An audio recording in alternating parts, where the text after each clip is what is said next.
Hey there, friends. Welcome back to another episode of the Bible in Life podcast. My name is John Whitaker, and I am the creator of the Bible in Life. And my heart, my goal, whether it's through the Bible in Life podcast, the listener's commentary, pretty much any Bible teaching I do, is to try to provide what I like to call theology for everyday life, blue jeans theology. And that is, it's in the language of everyday life. It's set in the context of everyday life, to help us deeply and genuinely follow Jesus right in the midst of our everyday life. So that's what we're all about here on the Bible in Life. And on this particular episode, I want to share with you just some things that I have been thinking of recently, reflecting on, digging into afresh, maybe deepening my or clarifying my understanding of just things that I've been really working on of late. A week from today, I will be at this time already in the air, flying to Alaska, where I'm going to do some teaching and training for a couple days. And the focus of that will be on helping provide some guidance and framework for a church in Anchorage with discipleship and their discipleship process, and becoming a church that's more focused on disciple making. And so I've been working on that. And while working on that, I've also been looking at some videos and audio work from Kyle Strobel from the Institute of Spiritual Formation at Biola. In fact, Kyle and I will be having a conversation next week on this very topic as well, specifically about what is a discipleship framework? Is it the legitimate framework that we should be pursuing? But the thing that really has struck me out of his work, as well as one of the sessions I put together for Alaska, is how deeply needed it is that whatever we talk about discipleship or spiritual growth or spiritual formation, whatever phrase we use for it, how we need some wise and clear and deep practical thinking from Scripture, a clear theology, a wise theology that undergirds and helps us think through what is spiritual growth, what is discipleship. And so that's what I want to focus on this episode, is just some of the stuff I've been working on with regard to that. It's something that has been very important to me for a long time. In fact, a number of years ago at the Bible college where I taught full-time, I launched a course on kind of a basic spiritual formation type course. And that course, as I told the faculty when I pitched the class to the faculty, it was, if we're not careful in the Bible college, we can teach a lot of Bible, teach a lot of theology, teach a lot of ministry skills. And what we can do is we can end up graduating biblically literate slaves to sin. And that doesn't do the church or anybody any good. And so I launched this course at the college, and over the time of teaching it, what became very clear was actually the most powerful and profound and transformative portion of the course was the spiritual theology that we did for the first 8 or 9 weeks of the course. We saved the last just 2 or 3 weeks, 4 weeks for spiritual practices and spiritual disciplines. And so often we think of like spiritual growth and spiritual formation and discipleship as revolving all around the spiritual practices we put in place in our life. And it's no joke, spiritual practices are important, but they're only as effective and only as good as the spiritual theology that undergirds that and surrounds that and helps us think clearly about that. And so in that course, I spent 8 or 9 of the first few weeks all about the doctrine of grace, the nature of salvation, what it means to be human in relationship to God, and various things related to that. Now, in this episode, we can't get into all of that. I do have sort of like a version of that course available online, the Basics of Spiritual Growth course there on my website.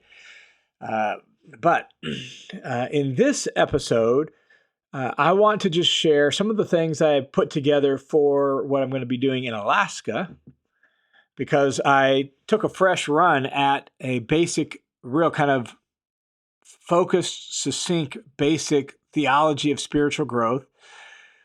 And I used, if you're not familiar with this, you might find this a little odd, but I actually used Aristotle's 4 causes as a way to look at spiritual growth from 4 different angles. Aristotle's 4 causes are the material cause, the formal cause, the efficient cause, and the final cause. And when he says cause, it doesn't necessarily mean exactly what we think of in English. The material cause is what is something made out of, right? A baseball bat is made out of either aluminum or wood. What is it made out of? That's the material cause, the material that it's made from. Formal cause is what's kind of the center or the essence of the thing. The efficient cause is what brings it about, what causes it to happen. And the final cause is the purpose or the goal for which it's brought about or what it's created. So it provides really a handy sort of lens diagnostic to look at something from. And so I used Aristotle's 4 causes to just think about the kind of the components, the elements of spiritual growth, discipleship to Jesus, our becoming like him. Now, I'm going to walk down through those 4 parts of this on this episode. But what you have to understand is this theology of spiritual growth is like it's based on and built on sort of like some preliminary or prerequisite theology. We all have it, like who God is to us. What do we think of when we think of God? What is God like? What's his character like? How does he view us? What is the nature of God? And we have our explicit beliefs on that, right? We have our beliefs about the nature of God that fit, sort of what we know we're supposed to believe. But then we have our default operating ones about God as well that we should always be mindful of and examining too. So it's based on that. It's based on what we think about salvation. What does it mean to be saved and how we're saved and how we conceive of that. So I can't get into all of that on this episode. Don't have time for that. But I think I found looking at and kind of forming a theology of spiritual growth using Aristotle's 4 causes very enlightening and helpful to me. I thought it might be helpful to you as well. So when we talk about the material cause, that is, what is discipleship made out of? What does it consist of? Or another way you could ask the question is, where does discipleship happen? And what is being altered, formed, and changed? And the answer, while it's fairly obvious, it needs to be stated explicitly because of at least my experience with my own life and in mentoring and discipling and pastoring other people. We get confused about this. And so the answer is, what does discipleship consist of? What it's made out of? Well, it's made out of your life, my life.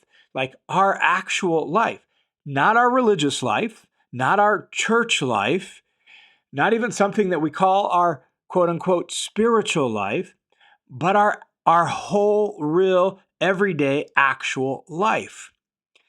That's what discipleship is meant to alter and form and shape and change is the real life, everyday life that we live every day. Our life in our neighborhood, our life in the home we live in, our life with friends, our life with family, our life with extended family, our life with our spouse, our life with our kids, our life with our coworkers, right? Our life with the people we interact with at the bank and at the store or wherever else it is, our real, true, actual life. This is the stuff that discipleship is made out of. All those different components of our life, our financial life, our social life, our relational life and family life. Our church life is included in that. All of it makes up our life, and discipleship, the material cause of discipleship, is our life. That's the matter it's made out of. That's the stuff it's formed from. And the way the Apostle Paul puts it in Galatians chapter 2, verse 20, a well-known verse, is Paul writes like this. He says, I have been crucified with Christ. Like, notice that, accomplished fact. I have been crucified with Christ. And it's no longer I who live, but Christ lives in me. So now my life, my former way of life, my approach to life, my way of thinking about life, that has been put to death. It's been crucified with Christ. And now it's no longer I who is the operating system for my life, but Christ lives in me. And he's pouring his life into me. And then Paul says, and the life I live in the flesh, everyday life, ordinary life, the stuff we have to deal with in life, the life I live in the flesh, I live by faith in the Son of God who loved me and gave himself up for me. So our life is now caught up with Christ, infused with Christ, full of Christ, united with Christ, and he is forming us, changing us, pouring his life into us so that our real everyday life begins to look different and is shaped by Jesus himself. So, in our first component of our theology of spiritual growth, what's the stuff that discipleship is made out of, spiritual growth is made out of? It's made out of our actual, real, everyday life. Second component is the formal cause. And when we're talking about the formal cause with Aristotle's four causes, we're talking about the essence of a thing. What's the form, the essence of the thing? And so with regard to spiritual growth or discipleship, that's what we're asking. What's the essence of discipleship? What's the essential thing that we're after? What's the form, the shape, the essence of spiritual growth? And again, Scripture makes this fairly clear for us. What we're trying to become like is become like Jesus.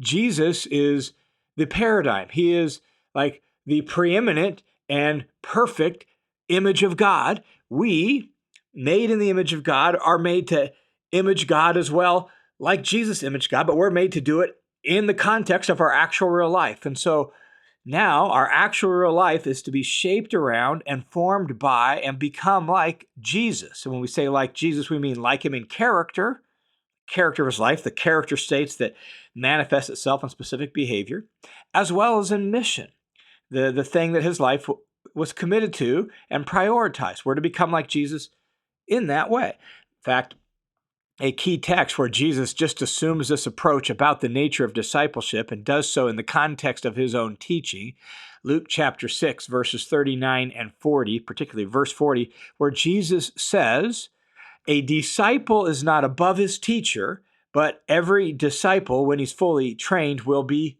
like his teacher." Luke chapter 6, verse 40. That's what it means to be a disciple. To be a disciple of Jesus is to become like our teacher, Jesus, and therefore we are becoming like him in character and in mission.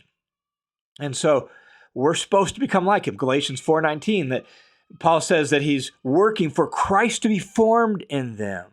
And Jesus goes on in that Luke 6 passage to remind us that this is an inside job, that becoming like Jesus isn't hanging Jesus-like ornaments on an otherwise dead tree. Luke chapter 6 tells us the goal is for us to become good trees who bear good fruit, that we're fundamentally changed because now we're reattached to Jesus and he's pouring his life in us.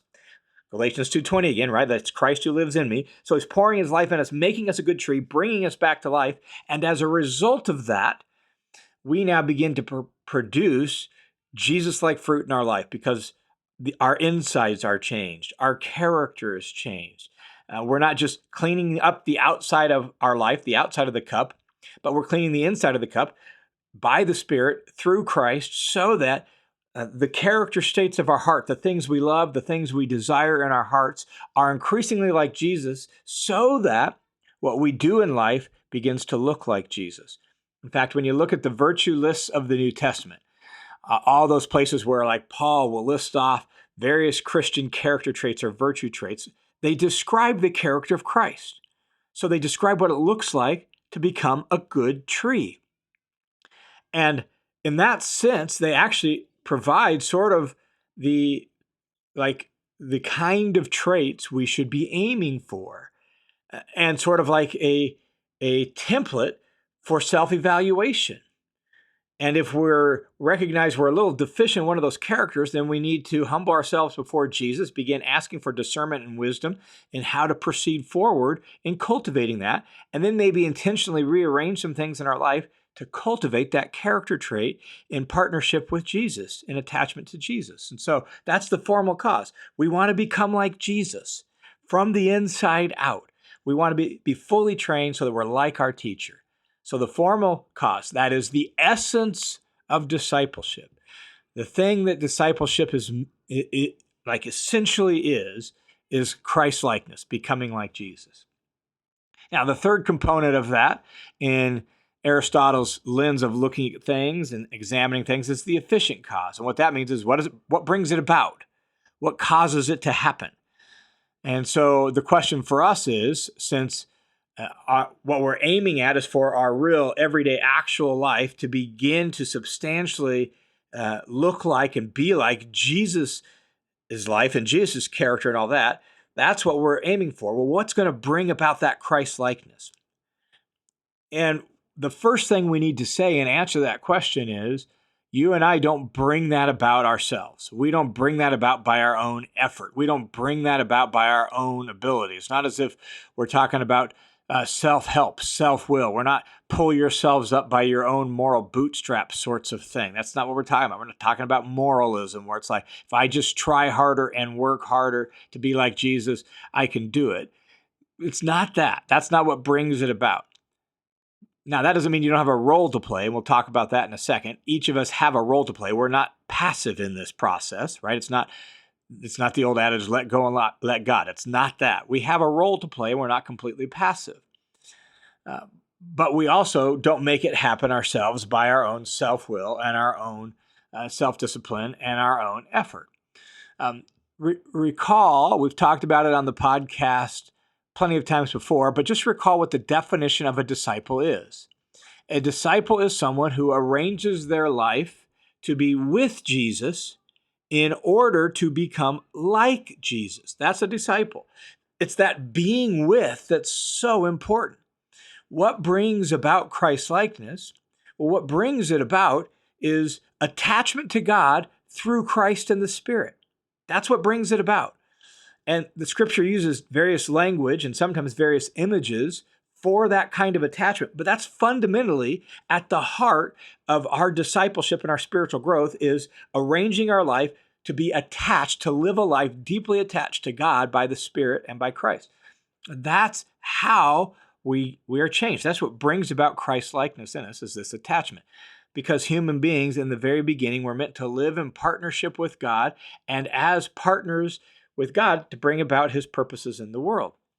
And so that partnership, that attachment, is what was severed by our revolt and our rebellion, and that's what's being restored in and through Christ. We're being united once again with God, and in that being united with him, now God begins to transform us, pour his life into us, and make us different. One of the ways the scriptures talk about this is Galatians chapter 5, Romans chapter 8 talk about walking with the Spirit. That's a picture, an image of going about life. Walking was the way someone in Paul's day got anywhere, did anything. You wanted to go to the market, you walked. You wanted to go to a business appointment, you walked. You wanted to go to the gym, you walked. It was a picture of going about your life. So walking with the Spirit means going about your life in union with, partnership with God's Spirit, who has been poured out in you because of what Christ has achieved. And so God is now with us in and through his Spirit, and we arrange our life to consciously and intentionally do life with him. He becomes our life partner, our walking partner in going about life. And that attachment is the centerpiece, the most important component of what brings about Christ-likeness in our life. The way Jesus said it, or at least one way he said it, an image he used in John chapter 15 was the image of the vine and the branches. Abide in me and I in you. As the branch cannot bear fruit of itself unless it abides in the vine, so neither can you unless you abide in me. I am the vine, you are the branch. Every branch that abides in me, he bears much fruit. Apart from me, you can do nothing. John chapter 15. The first 11 verses of it is a good place to read about that. That's a picture of abiding in, union with, partnership with. This attachment to God through Christ and the Spirit, that is the fundamental thing that brings about our Christ-likeness. In fact, the word faith is fundamentally a relational word. It captures the idea of trust and loyal union, loyal attachment. And that's our primary role. Our primary role is to intentionally arrange our life to be with Jesus, to abide in him so that he can pour his life into us and we can bear much fruit. Our primary role is to intentionally arrange our life so that the Spirit of Jesus becomes our walking partner in life as we go to our business meetings and go to the store and go to the bank and interact with our kids and interact with our neighbors. We're doing so in partnership with Jesus. And as he pours his life into us, we are changed. Now, one other component to that is as we intentionally arrange our life to be with Jesus, we also intentionally begin to implement some practices, and this is where the spiritual practices come in, practices that create space for God in our life and invite him into our life, and also offer the parts of our body to him so that he can retrain the parts of our body for righteousness and away from sin. That's what brings it about. So the efficient cause of our Christ-likeness is God's work in and through us as we live our life in deep attachment to him. And then the final component of that is the final cause. And what that means is, what's the purpose? What's the goal of this? In other words, what's the goal of our spiritual growth? What's the goal of our Christ-likeness? It's not just to have Christ-like character. That's a key part of it. But it's to restore us to be proper functioning, proper operating human beings. And so what is being Christ-like for? Well, ultimately, it's for helping us be the kind of human beings we were created to be in the first place, human beings living now in attachment with God, embodying his character so that we can carry out his purposes in the world.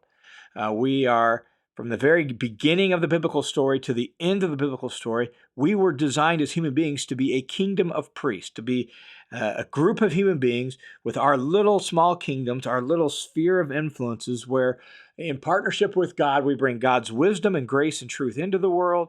And we, as human beings, we capture up the needs and the sufferings of the world, and we take them back to God. That's our role. And so what is being Christ-like for? Well, being Christ-like is for carrying out God's purposes in the world, in partnership with him, in friendship with him, in union with him, discerning what he wants to do in and through our life, seeking his face, and then in whatever little ways we can, taking his wisdom, his goodness, his truth, and his purposes, and bringing those into the places where we have influence, our sphere of influence. That's the final cause of our Christ-likeness, to carry out God's purposes in the world. Now, that is a really quick run-through of one way to think through and understand sort of a basic framework, a basic theology, spiritual theology of discipleship or spiritual growth. I find that very helpful, at least for me, to understand what we're talking about, theologically speaking, and how it comes to be, how it's brought about. So I submit it to you is to just say, hey, here is one way I'm currently thinking about a theology of spiritual growth. I have found it helpful.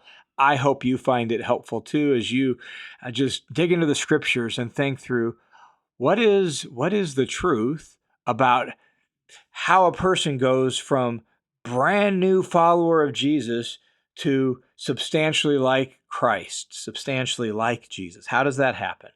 Well, this is one way to think about and package some of the key components about that. Now, as we mentioned, there's other elements, other theological truths that are going to affect this and shape that. We're going to have to unlearn some things and relearn some things about the character and the nature of God, about what it means to be saved and what is the essence of salvation. So there's some of those other things that are going to sort of affect this. But this provides, I think, a helpful framework for thinking about the nature of spiritual growth. So I hope you find it helpful as well. All right, thanks for tuning into this episode of the Bible and Life podcast. The Bible and Life podcast is made possible by the generosity and the support of dozens and dozens of people just like you. So thanks a ton for your support. And if you have been encouraged, challenged, built up by this ministry, would you prayerfully consider joining the team of supporters by going to johnwhitaker.net, clicking the Give button. It'll redirect you to a page, my page, through a World Family Mission, registered nonprofit. You can put in a dollar amount right there. And if you want to make that monthly, there's a little checkbox that before you do anything else, you got to click that checkbox that says make this monthly, and you can make it a recurring monthly donation right there as well. So thanks a ton for your support. May God bless you. May he lead you by his Spirit. May you draw near to him and live your life in deep, deep attachment to him. I look forward to talking with you again next week.